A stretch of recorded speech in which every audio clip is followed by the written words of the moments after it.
In this lifetime, I personally severed every tie between Patricia and me. She stayed in the capital, so I went to the frontier. When she came chasing after me to the borderlands, I locked myself in the military district and refused to see her. When my final moment approached, she stood outside the barracks, crying and begging to see me one last time as the funeral music echoed through the camp. I ignored her. After giving my last orders to my men, I closed my eyes and left this world, and she knelt before my grave, her hair turning completely white overnight. Jordan, why did you stop wanting me?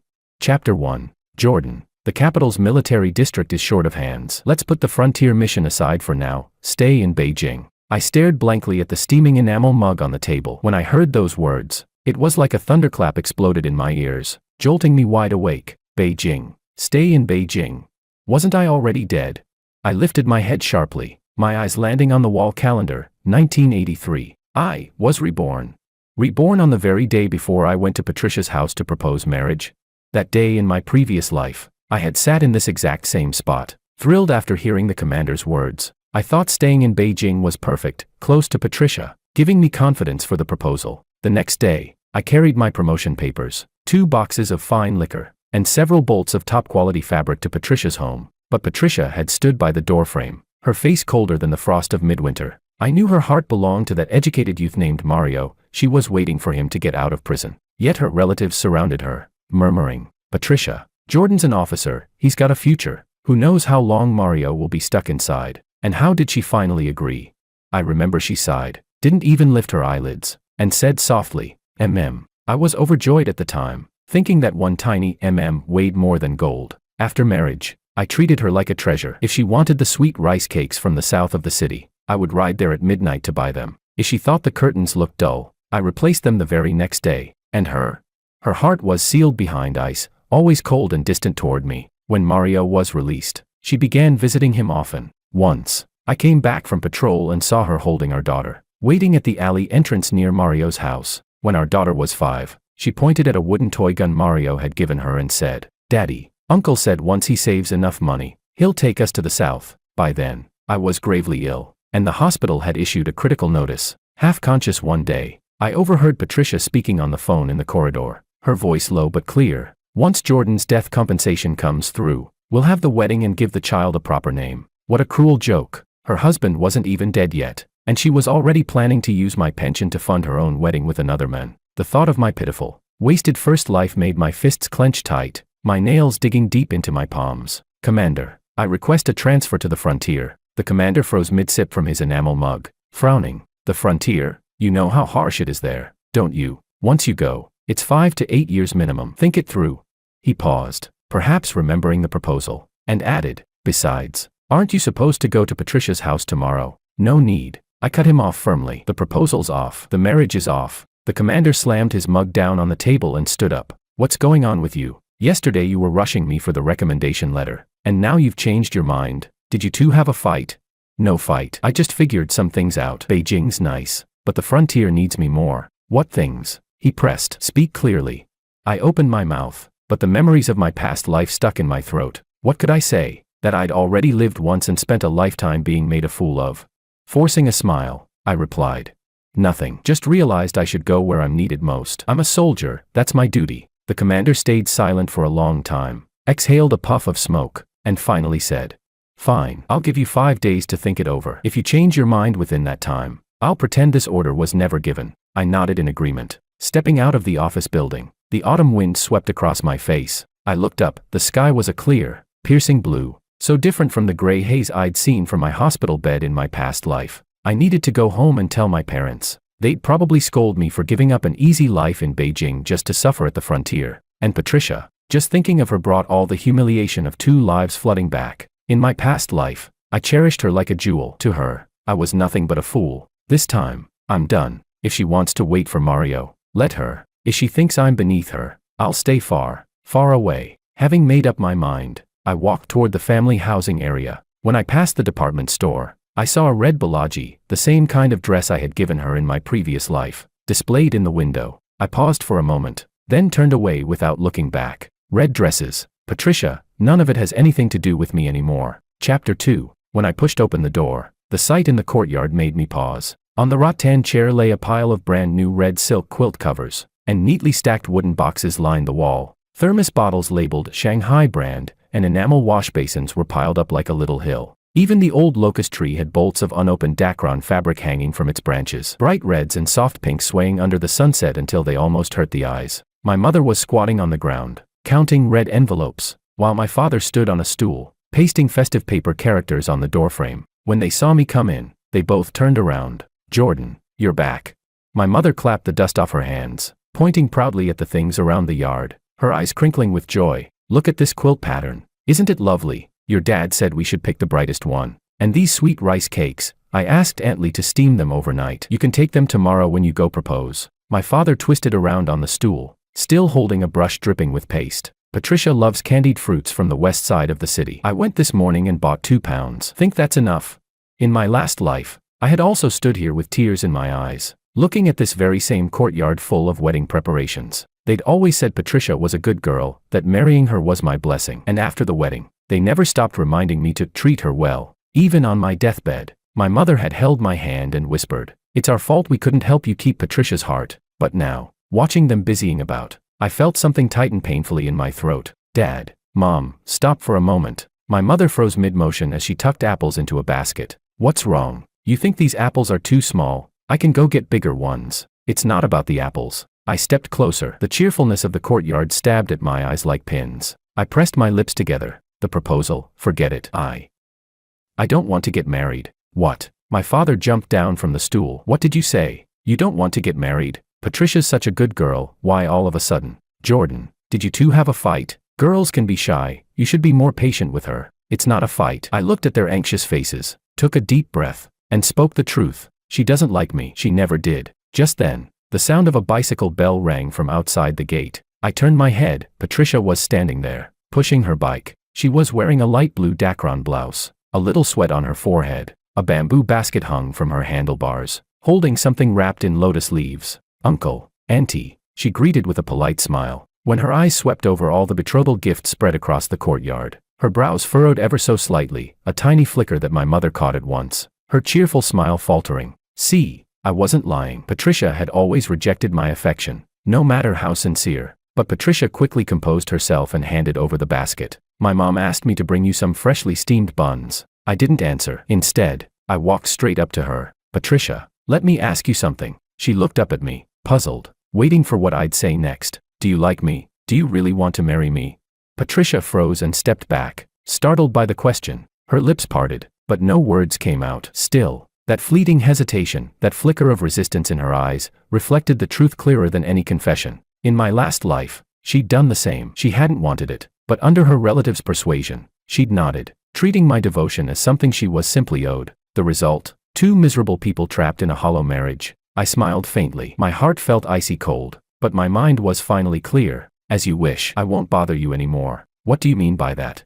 Patricia frowned, her tone wary, as if she thought I was setting some kind of trap. I turned to my parents, who stood there stunned, disbelief all over their faces. "Nothing," I said flatly. "Just what it sounds like." Patricia stared at me for a few seconds. Perhaps she thought I was being absurd, or maybe she just didn't care enough to argue. She forced a small smile at my parents. "Uncle, Auntie, I'll get going then." Then she pushed her bicycle away, leaving without a single glance back. The sound of her bike bell faded into the distance, leaving behind only me, my parents, and a courtyard full of bright red wedding gifts, glaringly festive, heartbreakingly ironic. My mother was the first to react. She grabbed my hand. "Jordan, what's going on?" "Patricia, Mom." I looked at her, swallowing down all the pain of my past life and the determination of this one, and simply said, "Let it go. I'm not marrying her." My father crouched down and picked up the paste brush from the ground. Silent for a long time, the courtyard fell quiet, save for the rustle of fabric in the wind, like a sigh echoing my heart.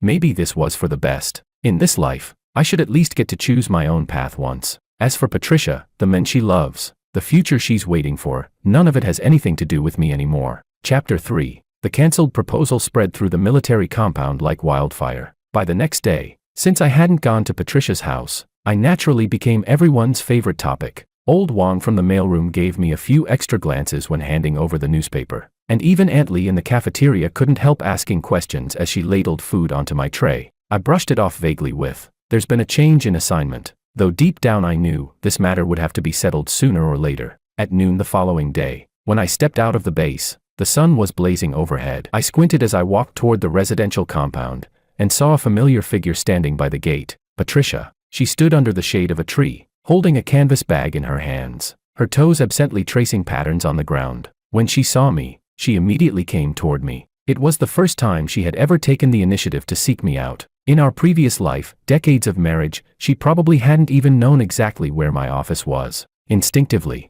I wanted to pretend I hadn't seen her, but her voice stopped me. Jordan. I halted and turned around, my expression flat. What is it? She came up to me, a faint sheen of sweat glistening on her forehead, her voice carrying a rare sense of urgency. Yesterday, why didn't you come to my house for the proposal?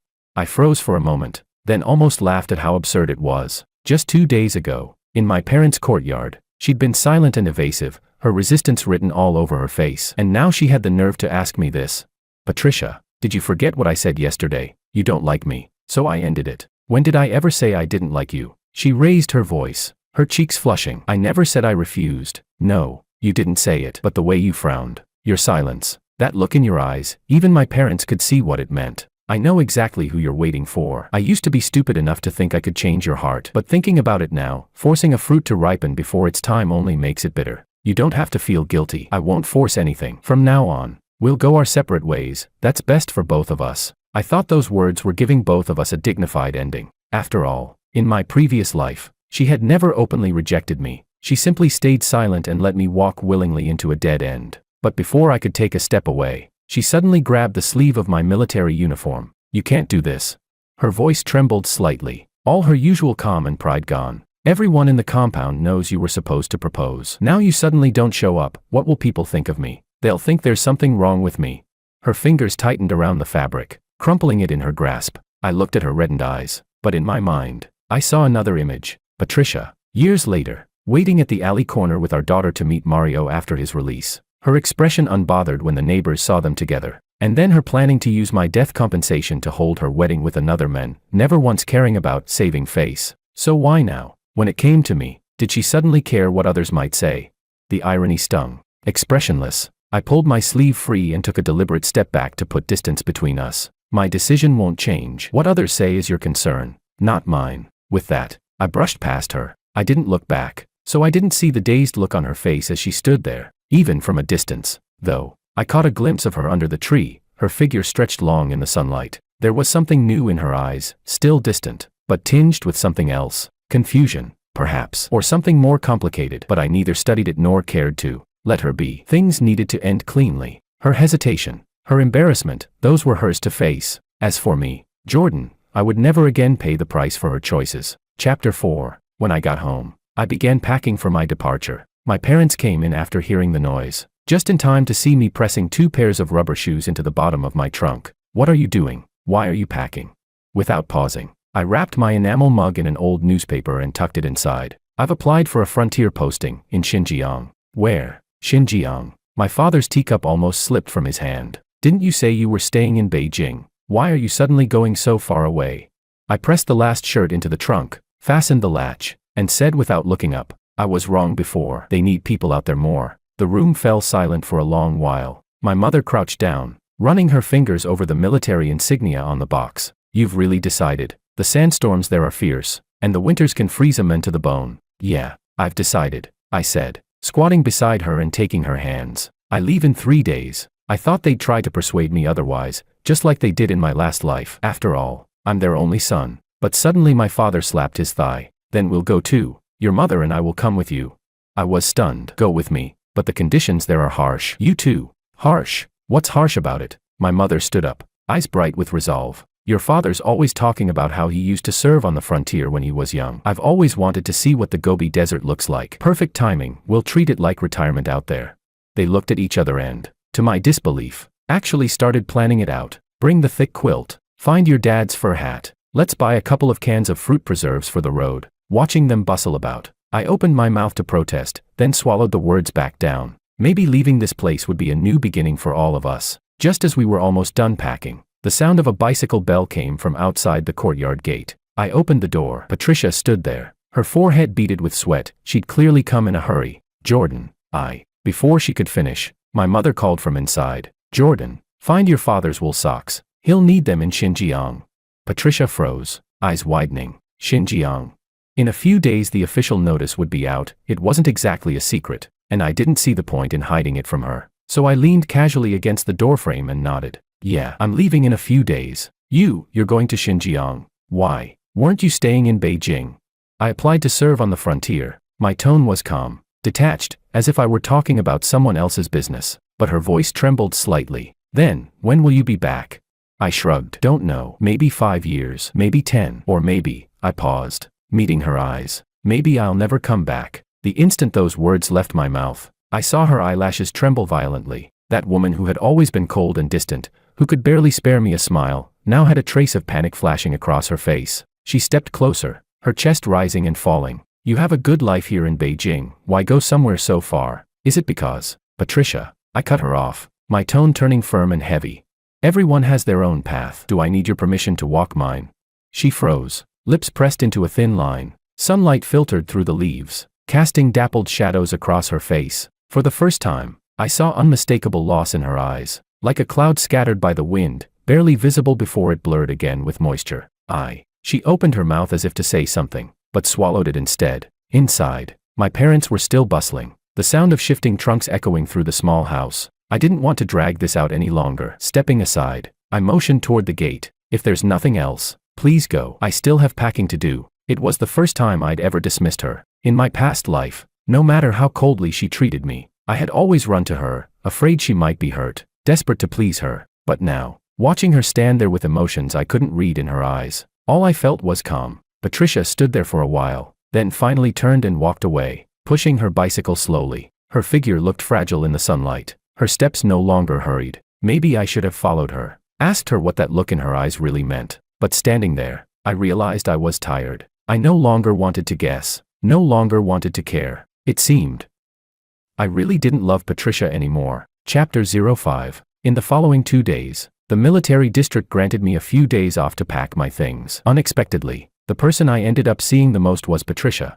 Every couple of days, she would barge into my yard again. The sound of her bicycle bell had basically become a death knell for me. That day, I was stuffing compressed biscuits into a wooden box when she called my name outside the gate again. I opened the door and saw her standing under the sun. The tip of her nose reddened from the heat. Whatever patience I had left was gone. My brow furrowed without me realizing it. Why are you here again?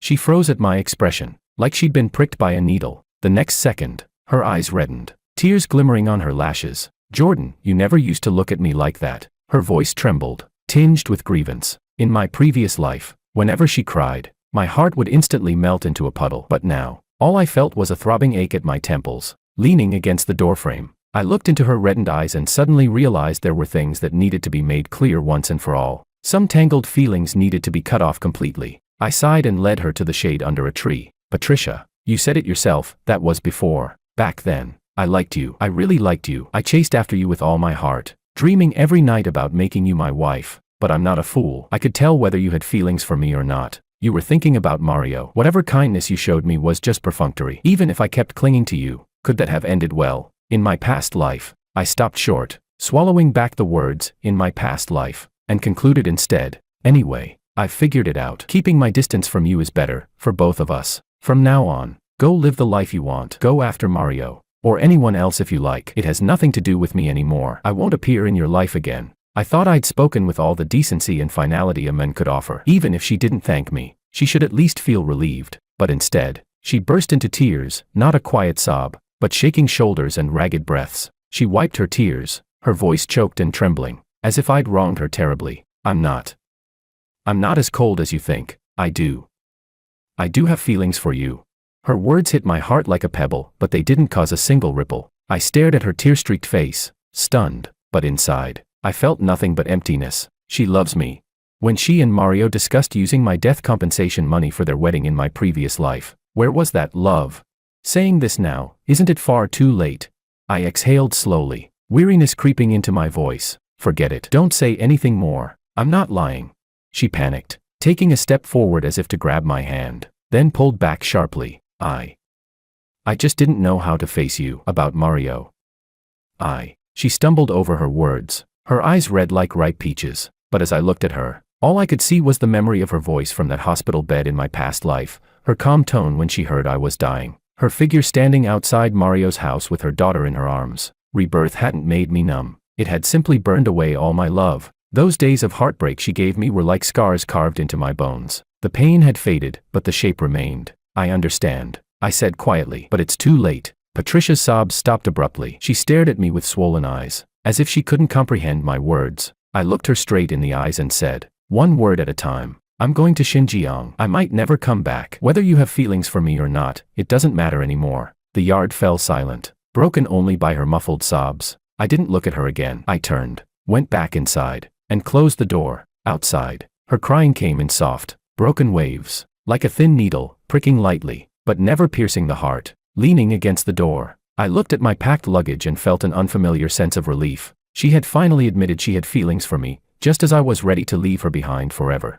Thankfully, I wasn't swayed this time. Her tears, her love, let them all stay behind, carried away by the wind of Beijing. Chapter 06. The day I departed, the people from the military compound crowded the road to see me off. With my duffel bag slung over my shoulder, I shook hands with everyone one by one, while my parents stood by the truck, helping tie down my luggage. Sunlight spilled over the gray at their temples, and a warmth spread through my chest. The truck engine sputtered to life with a deep put-put sound. As I waved through the window toward the crowd, I suddenly caught sight of a staggering figure in the rearview mirror. Patricia, running along the roadside, hair tangled wildly in the wind, chasing after the truck. I frowned and knocked on the partition behind the driver. Could you stop for a second? Jumping off the step, I landed on the gravel just as Patricia caught up, bracing her hands on her knees, gasping for breath. When she lifted her head, her eyes were red as a rabbit's, tears falling one after another, soaking the fabric over her chest. Jordan. She couldn't get out a full sentence, but she gripped my sleeve tightly, fingers trembling. Could you not go? The wind from the distant Gobi carried traces of sand, a prelude to the storms that awaited me. I looked at her tear-streaked face, and inside, I was calm, utterly, completely calm. In my past life, I had imagined this scene countless times, her running after me, begging me to stay, but now that it was real, those imagined pictures seemed faded and meaningless. I regret it, she choked out between sobs. Every time I think I'll never see you again, I get so scared. I don't want to lose you. Let's get married, Jordan, right now. I'll go with you to Xinjiang. I'll do whatever you say. Her voice trembled with desperation, almost a plea. That single word, marry, was one I had longed to hear across 2 lifetimes. But now, it only sounded bitterly ironic. Gently, I pulled my sleeve free from her grip. The fabric was still warm from her palm, but it couldn't warm my heart. Patricia, I said quietly, don't try anymore. It's too late. She snapped her head up, eyes wide in shock and disbelief. What do you mean, too late? I'm telling you I love you, that I want to marry you. How is that too late? Because I don't need it anymore. I stepped back half a pace. The truck engine still thumped rhythmically, like a drum urging me onward. I'm going to Xinjiang, I said. That's where I'm meant to be. I'll go with you. I can learn to cook, to sew. I can take care of you. And your parents too. No. I cut her off and turned toward the truck. Stay in Beijing. Find someone you truly love, and live the life you actually want. I didn't look back. I climbed into the truck. My parents glanced at me anxiously, but I shook my head. I'm fine. The engine roared again, the tires crunching over gravel, the sound rough and final. Through the window, I saw Patricia still standing where I'd left her. The wind whipped at her clothes, making her look like a faded flag. Her mouth moved, shouting something I couldn't hear, swallowed up by the noise of the engine and the wind. The truck sped up. Her figure grew smaller and smaller, until it became a blurry dot on the horizon, and then vanished, swallowed by the dust. When we reached the core station in Xinjiang, the Gobi wind cut across my face like blades. Life there was simple and relentless: training, patrols, reclaiming wasteland. Sweat dripped onto the sand, drying before it even hit the ground. Every so often, the communications clerk would come by with a stack of letters. More than once, I saw Patricia's name among them, her neat handwriting, the postmark stamped with Beijing's date. She wrote about little things in the compound, her new job, how the seasons were changing, and she'd always ask at the end, "When will you write back?" I kept every one of her letters at the bottom of a wooden chest. I never replied to a single one. Sometimes, late at night, lying in the underground shelter while wind and sand rattled the tent, I'd think of her running after the truck, crying, "Let's get married." A flicker of emotion would surface, then the Gobi wind would blow it away. The debts of my last life, the ties of this one, all were severed the moment I closed that truck door. She had her Beijing, I had my Gobi. From then on, mountains high and rivers wide, our lives would never cross again. Chapter 07. But Patricia's persistence turned out to be far greater than I ever imagined. Her letters came steadily for 2 whole years, brown envelopes stacked at the bottom of my wooden chest, covered now by a thin layer of dust. During those 2 years, I earned a commendation for leading a border reconnaissance mission and was promoted from company commander to battalion commander. The color of my epaulets changed when I shouted orders on the training ground. The new recruits behind me stood even straighter. The Gobi wind and sand had carved lines into my face, sharpening my gaze like a blade drawn from its sheath. Everyone who saw me called out, "Commander," and no one remembered the young fool who once chased after a girl in Beijing. Then, one afternoon, the communications clerk came running into my office. "Commander, there's a young lady at the gate asking for you. She says she came from Beijing." The red and blue pencil in my hand paused midair, the tip stabbing a small hole into the military map. There was no need to ask. Who else but Patricia would travel thousands of miles from Beijing to this godforsaken Gobi desert? A cold smile tugged at my lips. I could still remember vividly how, in my previous life, she had left me standing in the snow while she went off to see Mario, and now she was the one waiting for me. Without lifting my head, I continued marking coordinates on the map. "Tell her to leave." The clerk hesitated, looking uncomfortable. "But she said she must see you. She's been standing out there for 2 hours already." "In this heat," I said. I repeated, voice low and firm. "Tell her to leave." The pencil lead snapped against the paper with a sharp crack. The clerk understood better than to ask again and hurried off. I didn't know what happened afterward, only that when I returned to the officers' quarters that evening, even my mother had heard. When she saw me come in, she hesitated, words on the tip of her tongue. "Jordan," the staff downstairs said, "there's a girl who's been waiting for you outside the battalion gate all afternoon." I gave a short reply and reached for my keys. "She came all the way from Beijing. Maybe something urgent. Why don't you go talk to her?" "No." I hung my cap on the wall hook, my voice steady and indifferent. "There's nothing left for us to say. In my past life, she had made me wait 3 hours in the freezing cold outside her apartment, saying, 'Mario just got out of prison. I need to see him.' She'd left me burning with fever, clutching a child, saying, 'Mario wants to talk about something.' Now she stood waiting for me under the desert sun for a few hours. What was that in comparison?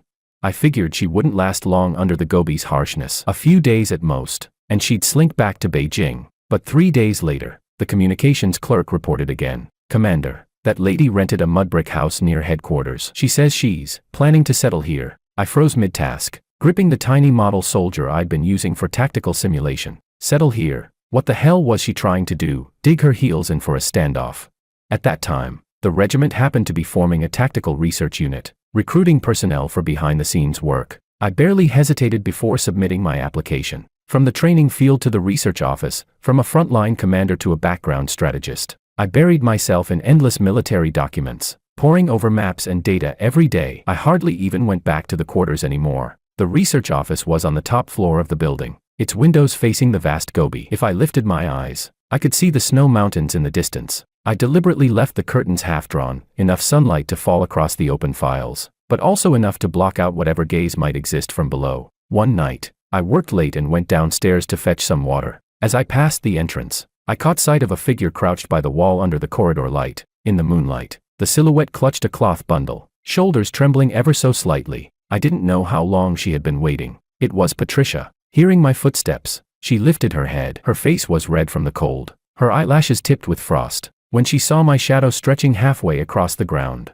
her eyes lit up. She struggled to her feet. "Jordan." But I didn't stop walking. I went right past her without a word, not even granting her the chance for a greeting. The door of the boiler room slammed shut behind me, cutting off whatever words she had been about to say. Back in the research office, I leaned against the radiator. My heart was utterly still. No waves, no anger, no pity, only a quiet calm, like dust finally settling. What she owed me in the last life, I no longer wished to calculate, but that didn't mean I would ever allow her to come close again. Let her wait. Let the Gobi wind scatter her obsession. Let time grind down her unwillingness. As for me, I, Jordan, am no longer that fool whose heart would race at a single word from her. My battlefield lies upon the map, within tactical simulations, across the vast land I've sworn to defend with my life. The only place it will never be, is within Patricia's tears, nor her hesitation. Chapter 08. I pinned myself to the iron chair in the military research office, and sat there for 5 years. Patricia was like the desert grass that survived on the Gobi, appearing in front of the office building every so often. Sometimes she brought a basket of raisins she'd dried herself. Sometimes she simply stood afar, gazing quietly at my office window. The communications clerk told me she had opened a small clinic near the regiment headquarters, treating soldiers' families and herders. Over time, She became a familiar face in the endless Gobi. Once, on my way to a meeting, I passed her clinic. I saw her bandaging a herdsboy's wound. Her movements gentle, her face softened with a calmness I'd never seen before. The sunset stretched her shadow across the mud wall, blending her figure seamlessly into the vast, desolate landscape. I paused for a moment, then lowered the brim of my cap and walked quickly past. Later, a sentry mentioned that the year Mario was released from prison, someone from Beijing brought her a letter. She replied with only one line, "I'm doing fine here in Xinjiang." The pencil in my hand slipped, and a jagged line tore through the map's border. In my past life, she had counted the days to Mario's release, and when I was dying, they plotted to use my death compensation for their wedding. And now, with Mario finally free, she stayed here, in this boundless wilderness, facing a door I'd vowed never to open again. The human heart is a strange thing. In my last life, I'd held out mine to her, and she wouldn't spare it a glance. In this life, I buried it deep beneath the Gobi sand, and now she wanted to dig it up. Maybe people always yearn for what they can't have, but she never understood. On the day I was reborn, my heart had already gone cold, frozen by the winds of the last life, beyond all warmth. I never saw her again, not even when my parents passed away one after another in the Gobi. I stood on a sand dune, holding my mother's urn, and saw Patricia in the distance, carrying a basket, standing quietly by the family compound gate. I turned away, swallowing my tears into the wind and dust. Before they died, both my parents murmured, "Patricia's a good girl, don't be so stubborn." But some wounds, only the one who bears them knows how deep they go. 7 winters later, while sorting tactical reports in the research office, I suddenly coughed up blood. The tests confirmed it, advanced lung cancer. Sunlight from the Gobi spilled across the diagnosis report, glaringly white. I locked the paper in a drawer and kept reporting for duty every day, just moving slower, breathing harder. When the end came, noise filled the corridor outside the military infirmary. A nurse leaned close and whispered, "Instructor Jordan, there's a MS. Patricia outside. She said she wants to. Tell her to leave." "But I said, "Tell her to leave. I won't see her." The nurse saw my resolve and could only nod quietly. Outside, the Gobi received its first snow of the year, white, endless, silent. I stared at the cracks in the ceiling, memories flickering one by one, the red brick walls of Beijing, Patricia chasing after the truck, my parents packing luggage under the sunset, stacks upon stacks of military maps in the research room, but not her face, never her face. "Instructor, any last orders?" The new battalion commander bent close, tears glistening in his eyes. I thought for a moment, then whispered a few final notes about border defense, before the last of my strength drained away. Outside the ward, Patricia's sobs echoed endlessly, pleading for me to see her one last time. I didn't answer, not until her cries blurred into silence, like the sound of the wind I'd heard while dying in my past life. "That's enough," I murmured softly, and closed my eyes for the last time. The day of the funeral, the snow on the Gobi had yet to melt. My students stood in formation before the gravestone, their uniforms crisp, their shoulders straight. Amid the mournful music, I saw Patricia kneeling in the snow, wrapped in an old military coat, her hair disheveled by the wind. I didn't know how long it was before the crowd slowly dispersed, leaving only her still kneeling there. The wind lifted strands of her hair, and only then did I notice. Her hair was completely white, as if the snow itself had settled upon her head. "Jordan." She reached out, gently tracing the name engraved on the tombstone. Her voice was hoarse beyond recognition. Why did you stop wanting me?" Snowflakes fell on her shoulders, on her pale face, mingling with her tears until they froze into tiny crystals. From above, I watched her small, trembling figure. My heart was filled with a hollow stillness. In my last life, I had asked her countless times, "Why don't you love me?" And in this one, she had asked me again and again, "Why don't you want me?" The answer had long since been carried away by the wind of the Gobi. Some love, once missed, is missed forever. Some people, once let go, are gone for a lifetime. And I, Jordan, in this life, I finally lived for myself. Even if I left this world alone, I did not fail the uniform I wore, nor the vast land I guarded. As for her tears, her white hair, let them all be carried away, scattered into the wind and snow.